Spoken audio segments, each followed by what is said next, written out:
Well, welcome to Ravensdale Bible Academy. Today's course is Think Again Christian Fact Checks, and today's specific lesson is on the slide, Money is not the reason why schools are failing. Stop indoctrinating and start teaching. So that's our question. Our big question is, well, are schools failing because of the lack of funds, or is it because of indoctrination? And then the solution or the answer isn't money. The solution, the answer is to start teaching. And so that's what we want to look at. And obviously, this is near and dear to my heart specifically as an educator, as somebody who's spent time teaching in the public school system. I ran a private Christian school as the superintendent, and now as headmaster of Ravensdale Bible Academy and a former homeschool parent.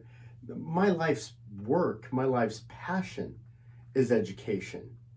And so when I see educators, when I see the teachers union talking about how the biggest problem that we face in education is the lack of funds, I've got to be honest, my blood just boils. I mean, if money's the reason why schools are failing, okay, then why do homeschool families thrive? Why do Christian schools do so well? Well, may I suggest it's not the money? And if money were the reason, if money is so tight in these schools, then why do I see brand new schools being built? Why do I see turf football fields? I'm an athlete. I love sports, so I'm not against sports. But if you're telling me that there's a pinch on resources, then why do I continuously see overspending in areas that have nothing to do with teaching students? Oh no, I know. They need bigger buildings, they need more rooms. Of course, every time they get the funding for a brand new school, they always build that building under capacity. And again, I know firsthand because as a superintendent of private Christian schools, I worked very, very closely with the local school districts. And usually we were able to either purchase or they would give us free portable classrooms, which were phenomenal and great rooms, but they weren't good enough for the public school. And so I say the two main reasons why schools are failing is one, bad teachers. And more specifically, by bad teachers, I mean teachers who aren't able to get students motivated and teachers who have bad curriculum. And number two is really unmotivated students. And again, I would push back on number one and say we have unmotivated students because our teachers haven't properly motivated them. We'll get to that. So the question is, again, if money's not the problem, if it's teaching, well, what's the issue? I mean, public schools have kids sitting in classrooms every day, all day. Isn't there teaching going on? Well, may I suggest there's a big difference between indoctrination and education. Indoctrination and education. Education's the idea of the liberal arts mindset that, look, we're going to produce a well-rounded person. So we're going to introduce them to history, to math, to science, to English, to the arts. We want our education to encompass the development of a well-rounded person, provide a general knowledge of these subjects. And then the teaching aspect is a systematic instruction. It's a systematic instruction. We use the Socratic method where you're able to ask questions, you're able to examine, you're able to debate. This is the process of education.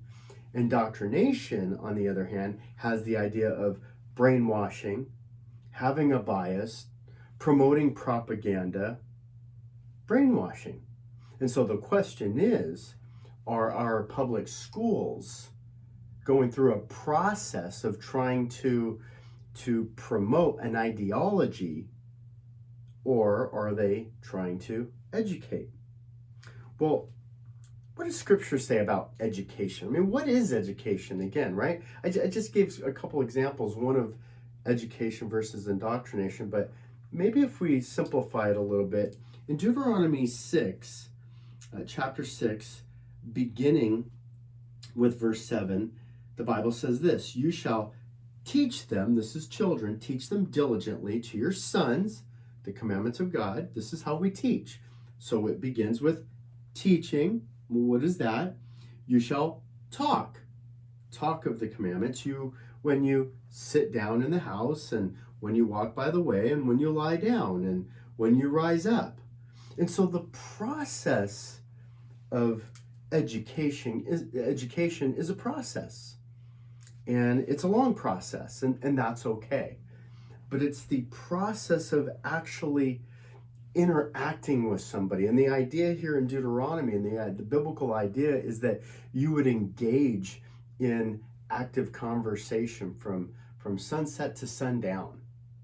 And so again, the idea that a student just sits in the seat and listens to somebody project information like a dump truck, well, that has more of the idea of some form of indoctrination rather than education. This again is why we promote the Harkness table and the Harkness method, where students can interact with other students, and students with the teacher, and vice versa. And there's a lot of questions, and there's a lot of debate, and a lot of processing and dissecting the thought and the idea. So a fact or a historical moment can be questioned, right? We can talk about it. We can interact with it. So it's not just one viewpoint of this is what happened, was bad, this was good. It's not like that. We can actually ask some questions. I'll give you an example of that. Right now we're going through a major transition of America is bad, it's evil, it's racist, it's oppressive. That's how we started our country. We've done nothing but evil in the Americas, right? Okay, so let's just take the Pilgrims, right? The Pilgrims were oppressors. The Pilgrims came from England to oppress the Indians, to take over the civilization. Okay, let's Harkness. First question, is it true? Well, the Pilgrims came over uninvited in 1620. There was about 100 of them. 50 of them died on the journey, or the first year of sickness and weather. And so they had 50 people left. So I want you to picture this, that these conquerors came on a boat, 50 of them, to conquer the Indians. Now, does that sound logical to you? I think not. On the flip side, the Indians, the natives were here. Were the natives ruthless savages just seeking to destroy any newcomer to America? Can't be, because if that's true, the Indians would have easily been able to wipe out 50 men, women, and children who were religious people, not warriors. Yes, there were some skilled carpenters on the Mayflower. Yes, there were a few men who had military skills. This was not a warship. And so we can logically learn by presenting the facts of 1620, the Mayflower, the Pilgrims, America, Plymouth, the Indians, and then process the information to say, you know what? This was not an evil, wicked thing that occurred. In fact, it was one of the most beautiful events in American history, because two different people came together, they helped one another so that they survived, and then they celebrated with the Thanksgiving feast. It's a beautiful story, not a horrible story. And so when we want to fact check the reason why schools are failing, again, we go back to, is this a money issue? Well, what is the money? Well, the typical public school, government school, receives almost $13,000 per pupil. $13,000. Now, that may not mean anything to you, other than as you compare it to a charter school. A charter school is kind of like it's the bridgeway to a private school and a public school. They use public funds. They use usually public schools, and it's called a charter school. They receive about $9,000 to $10,000. Now that's already about $3,000 to $4,000 less than the government school. Keep this in mind. KIPP is the #1 charter school in America. They have over 300 different schools. They usually target the worst schools in the state.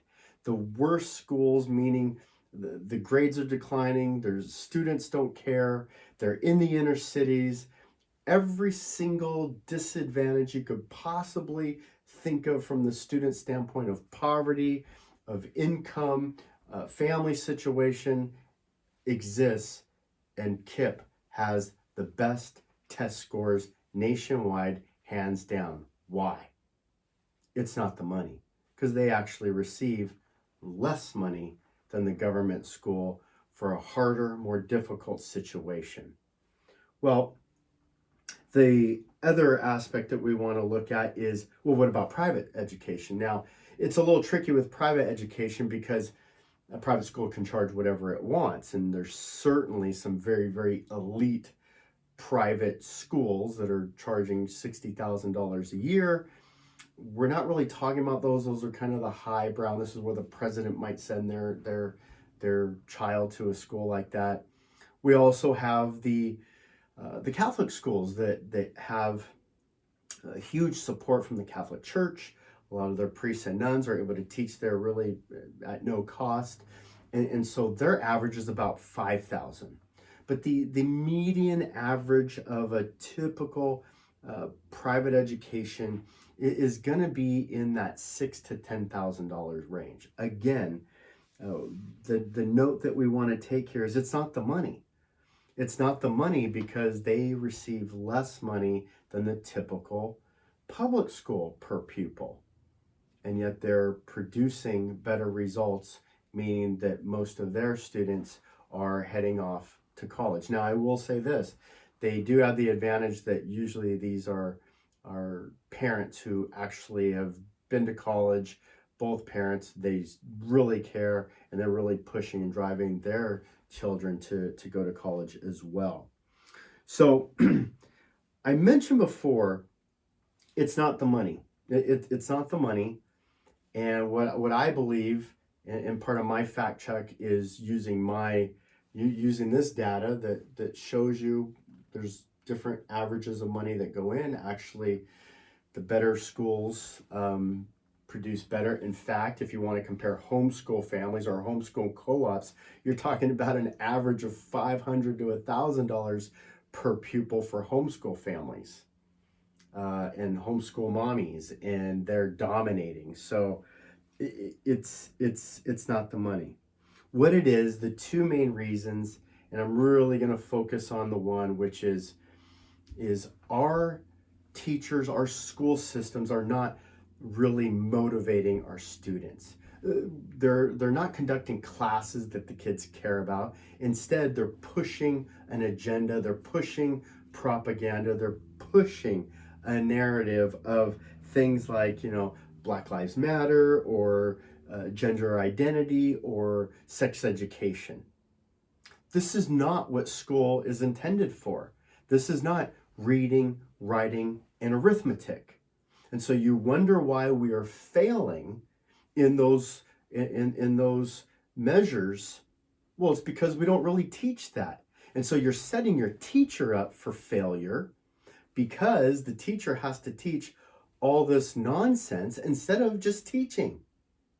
And so let's keep it simple. This is why I believe the homeschool parents thrive so well. It's a big reason is because they really focus in on the hard facts. They really focus in, and they're not involved in all the different peripheral political agendas. Remember, the public school is one of the #1 liberal political organizations in America, and don't you ever forget that. I want to give you an example. I want to give you an example of how our classrooms are structured. And so I'm not really trying to be critical for our teachers, although I would have a lot to say. But our our teachers have some disadvantages that aren't good. One is they're adults. They're older than the students. Two, they have authority. They control the grades. And so students are afraid. Students are afraid to actually question or challenge or ask why. And so it presents a culture where the student just sits and absorbs the information and the teacher just spews it out. So again, that has more of the setup for indoctrination, brainwashing, manipulation, the spreading of propaganda, especially when things go unchallenged. So one of the big hot buttons in American schools right now is socialism. Socialism. And so are our teachers actually teaching a true narrative of socialism? Right now, we constantly hear on the news, oh, look at Finland, look at Sweden. Those countries themselves deny they're not socialist. They have socialistic elements in their government, but they're not socialist countries, not as a whole. If you really want a socialist country, why don't we pick a country that has socialism in their name? For example, the United Soviet Socialist Republic, also known as the USSR, also known as Russia. The Russian socialists were the communists during the 80s and our arch enemy. What about the Nazis? What does Nazi even mean? Well, in Germany, the Nazi stands for the National Socialist Workers Party. Did you hear that? The National Socialist Workers Party. It's in the Nazi name. So if we're really going to evaluate socialism, well, I would start with the two countries that put socialism in their name. I would start with a country like Venezuela, who claims socialism. The problem is those are three catastrophic failures, and so the propaganda of teaching pro-socialism isn't going to work if you use actual real-life socialist parties, socialist countries. And so this is part of the problem that we're seeing in our public school today. It's an agenda. It's not questioning. It's not the Socratic method, and our students are really suffering the consequences. What's happening today? We are ranked 25th in the world. 25th in the world, and the PISA study that was conducted, and this one's actually from 2018, but in that we see that we rank in our combined scores of looking at like reading, writing, and science. We're 25th. How is that even possible for us to rank 25th? You know why? Because we focus on the wrong things. We're focusing on drama clubs. We're focusing on sports. We're focusing on social justice warrior clubs and assemblies and special meetings. We need to get back to the basics. It's not about the money. It's not about the money. It's about setting a course, having teachers that are actual teachers and not indoctrinators. Right now, our students are coming out of school. They're not growing. They're not learning. They don't even think about this. They don't even know what a man is anymore. That's what they're taught in school. I don't know what a man is. They're postmodern. That means everything's objective or subjective. Everything's subjective. Well, we don't know. Maybe, could be. Nothing's real. They're anti-American and they're entitled. This is why our education system is failing. It's not because of the money. So think again, Christian.